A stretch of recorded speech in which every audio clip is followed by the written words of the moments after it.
নমস্কার বন্ধুরা, আমার যারা দর্শক বেশিরভাগই একটু সিনিয়র। আমার কম বয়স্ক বন্ধুরাও আছেন যাদের বয়স 30-35। আমার দর্শকের সংখ্যা বেশিরভাগই 50-এর উপরে। তো আমার ভিডিওগুলো বেশিরভাগই আমার ওই সিনিয়রদের কথা ভেবেই আমি করি। তো আজকে আমি ওই সিনিয়রদের কথা ভেবেই বলছি, কারণ যত শরীর খারাপ তো আমাদের বয়সেরই লোকেদের জন্যই। তো আমাদেরকে নিয়ে আমাদের সন্তানেরা বা জুনিয়ররা খুব চিন্তায় পড়ে যান। তো বাবার শরীর কেমন আছে সন্তান তো চিন্তা করবেই, মার শরীর, মার একটু বয়স হয়েছে তার শরীর কেমন আছে সেই নিয়ে তো সন্তানের একটু চিন্তা থাকবেই। তো আজকের ভিডিওতে আমি কিছু কথা, এমন কিছু গুরুত্বপূর্ণ কথা বলবো যেটা আমাদের সন্তান সম যারা বা সিনিয়র যারা, তাদের সন্তান সন্ততি এটা যদি মনে রাখেন যে কিছু কিছু লক্ষণ আছে, যে লক্ষণগুলো কিন্তু সকলের মধ্যেই আসতে পারে,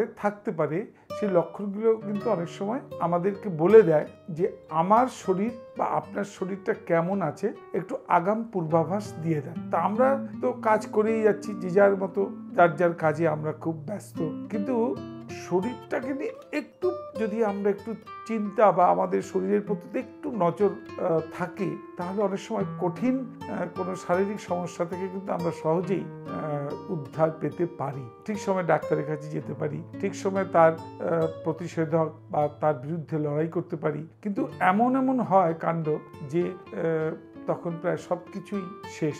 মানে ডাক্তারবাবু তখন বলেন, আপনি আর 2 মাস আগে আসতে পারলেন না, মানে এটা তো অনেকটা প্রোগ্রেস হয়ে গেছে, রোগটা তো অনেক বাড়িয়ে ফেলেছেন। তো এই রকম যেন না হয়, তাই আমি আজকের আমার দর্শক বন্ধুদের বলবো, আমি কিছু লক্ষণ বলবো, সেগুলো আপনার মধ্যে বা আপনার পিতামাতার মধ্যে সিনিয়র কেউ বাড়ির তার মধ্যে আছে কিনা এগুলো একটু খেয়াল করুন, তাহলে সতর্ক হয়ে যান। এবং আশা করি সতর্ক হলে আপনারা কোনো শারীরিক সমস্যা সেরকম ভয়ঙ্কর ভাবে আপনাদেরকে চিন্তায় ফেলতে পারবে না। তার প্রথম লক্ষণটা কি? আপনার কি ঠিক ঘুম হয়? মানে আপনার ঠিক মতো ঘুম, মানে সাউন্ড স্লিপ, আপনি কি ঠিক সময়ে ঘুমোতে গেলেও আপনার ঘুমটা কি হালকা হয় না গাঢ় হয়? মোটামুটি 6-7 ঘন্টা ঘুম হয়, এটা একটু দেখে নিন। আপনার কি পেটটা পরিষ্কার হয়? অনেকের পেট পরিষ্কার হয় না, একদম মানে নানা রকম ঔষধ খান, তা খেয়েও কাজ হয় না।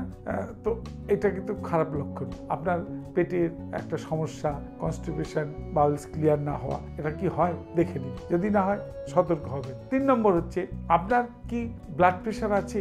মানে এখনই অনেকে অল্প বয়সেই ব্লাড প্রেশার তার মধ্যে চলে আসে কোনোভাবে। আপনার মধ্যে কি সেই হাই বিপি বা হাই ব্লাড প্রেশার এসছে? বা আপনার পিতামাতার মধ্যে যে কারোর মধ্যে এটা আসতে পারে। দেখে নিন আপনার মধ্যে ব্লাড প্রেশারের কোনো লক্ষণ আছে কিনা, বা ইতিমধ্যে ব্লাড প্রেশার আপনার হয়েছে কিনা চেক করে নিন। আরেকটা দেখুন, আপনার কি মানে একটু অবসাদ হয়, মানসিক অবসাদ, মানে আলস্য, কাজকর্ম করতে ইচ্ছে করে না, ভালো লাগে না, ঘরের এক কোণায় বসে থাকতে ভালো লাগে, চুপচাপ বসে বসে অলসভাবে সময় কাটাতে ইচ্ছে করে, একটু চনমনে ভাবগুলো কমে গেছে, এরকম কি আছে সেটা একবার দেখে নিন। যদি থাকে, এটা মোটেও স্বাস্থ্যের পক্ষে ভালো লক্ষণ নয়। আপনার কি বিভিন্ন জায়গায় গাঁটে বা হাতে পায়ে কোথাও অনুভব করেন ব্যথা অনুভব করেন? দেখে নিন। গোড়ালি, হাঁটু, কোমর বা শরীরের কোথাও কোনো ব্যথা, যে ব্যথাটা অনেক দিন ধরে আছে। ব্যথা আমাদের হতে পারে, হয়তো আজ আছে কাল নেই, কিন্তু অনেকের আছে ব্যথাটা সব সময় অনেক দিন ধরেই আছে। এগুলোকে একটু খেয়াল করুন। বিশেষ করে পেটের ব্যথা, পিঠের ব্যথা, বুকের ব্যথা, এই ব্যথাগুলো কিন্তু বেশি অ্যাটেনশন দেবেন। তারপরে কি, আপনার কি খাবার হজম হয় ঠিক মতো? গ্যাস, অ্যাসিডিটি এগুলো কি হয়? মানে যে কোনো খাবার আপনি খেতে পারেন না, খেলেই একটা ভয় হয়, এই বোধ হয় অম্বল হবে বা অ্যাসিডিটি হবে, এই নিয়ে আপনার কোনো চিন্তা বা কোনো অসুবিধা আছে, এটা দেখে নিন। এটাও শরীরের পক্ষে খারাপ। আর আপনার মধ্যে একটা মানসিক অবসাদ, আপনি আগের মতো হাসতে পারেন না, আগে যেরকম চনমনে ছিলেন ওই রকম নেই। আপনি সকলের সঙ্গে হাসি মশকরা ঠাট্টা করে আগে যেভাবে কাটাতেন, এখন আপনার কিছু ভালো লাগে না, আপনি অল্পেতেই রেগে যান, এরকম কি কোনো লক্ষণ আছে? আপনি অল্পেতেই খুব রেগে যান, তাহলে এটাও কিন্তু শরীরের পক্ষে খুব খারাপ। আপনার মধ্যে কি মানে খিদে ভালো আছে, মানে